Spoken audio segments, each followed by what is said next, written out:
This is Sam Brooks. We're down here at Warren County with Nick Sangi, who has made his decision. I guess you can see the hat on the table, but he's made his decision to go to Tennessee Tech, and it's been a really long road for him as far as college contacts and looking and seeing what's out there available to him. So it's been a long road, Nick. Tell us a little bit about when you got started with CSA and how things have gone since that point. I think it was back in July.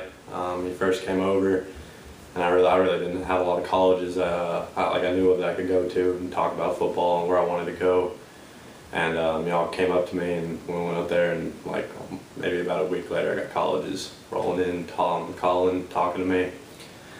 Said like the three biggest ones are Tech, UTC, and Cumberland's. And UTC and Tech, they're the ones hit me pretty hard, and ended up going with Tech. There's a lot of places outside of Tennessee, but I didn't want to go that far away from home. I guess you can tell a little bit by the accent. Nick is not really from this area. Nick came to us actually from California at the end of what would have been his sophomore year in high school. Nick had a big move from California into Tennessee, and his mom, of course, took a job here. Put Nick at Warren County High School, and the important thing about that with CSA is, he kind of lost that sophomore year, and as far as the college coaches out there knowing who he was, where he was, and it made it a little bit harder for him to get seen by colleges that exist out there.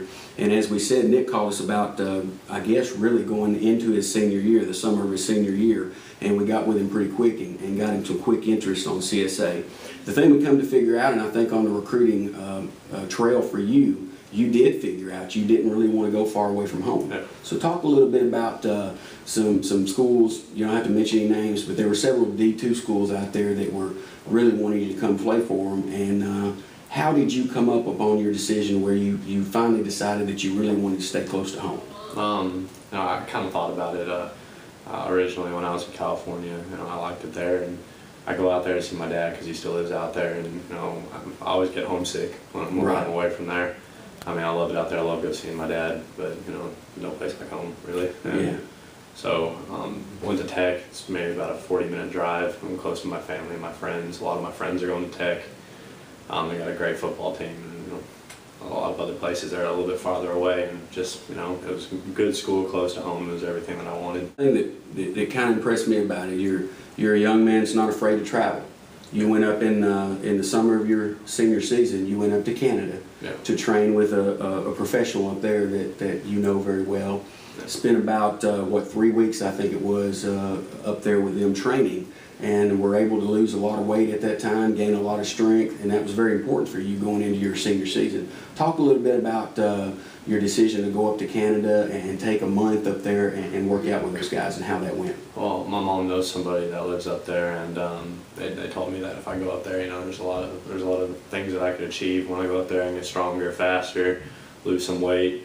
The weight part wasn't really a problem, but the strength and the speed was what I wanted, and then the weight just came with it. Sure. Went up there, trained for about a month, went on like a really strict diet plan, worked out every day for 5 days a week, and went up there, came back, different person, really. Well, it had to do a lot for your confidence going into your senior season. Yeah.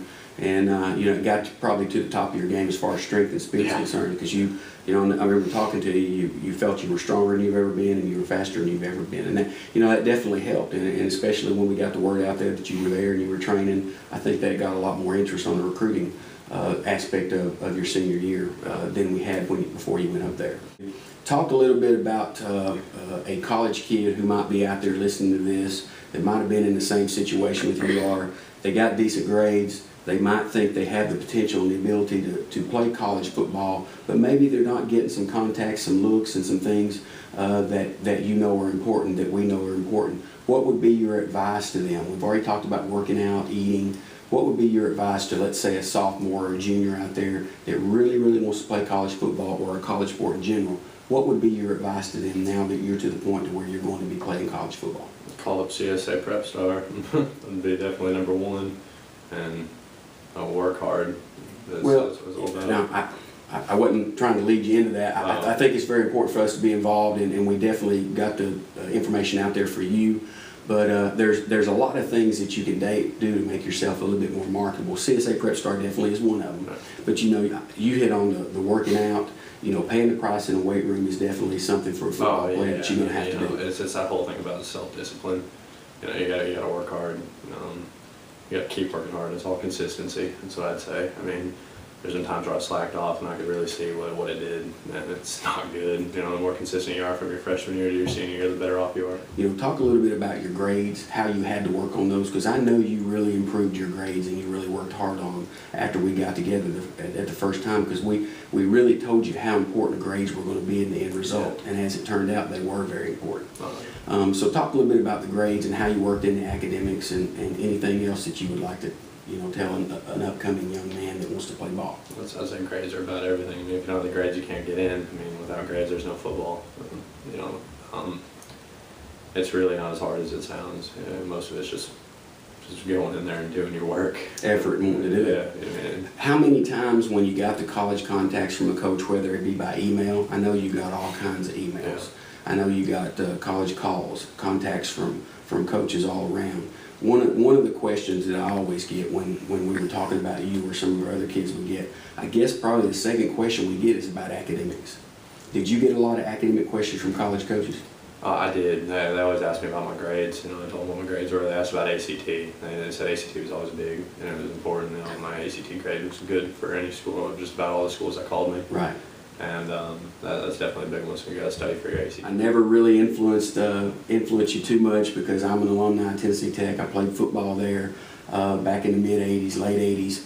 And this whole time, of course, I've been wanting you to go to Tennessee Tech. It's hard for me because I'm from Tennessee Tech, but being a CSA representative, I can't go over to Tech and tell the guys, hey, I got this guy, you need to look at him. I can do that through CSA, but not as much as you really wanted to, because I know Tech would have, I thought all along Tech would be a good place for you to go, but I couldn't really say that. Tell a little bit about why Tech was your final decision, what they did to convince you to come there. I know you're going to go in as a long snapper and someone who's going to compete for that job immediately. So talk a little bit about what sold you on Tennessee Tech. I'd say it was probably the coaches. The coaches, they were really consistent with their calls, more consistent so than any other school really. And went up there, the coaches are great. They showed me around, showed me everything I needed to see, told me everything I needed to know. It was a good environment. I like, they got the classes I'm looking for. Field's great, atmosphere's great. Sounds like you're just real comfortable with visiting and talking to the coaches. Like I said, it's close to home.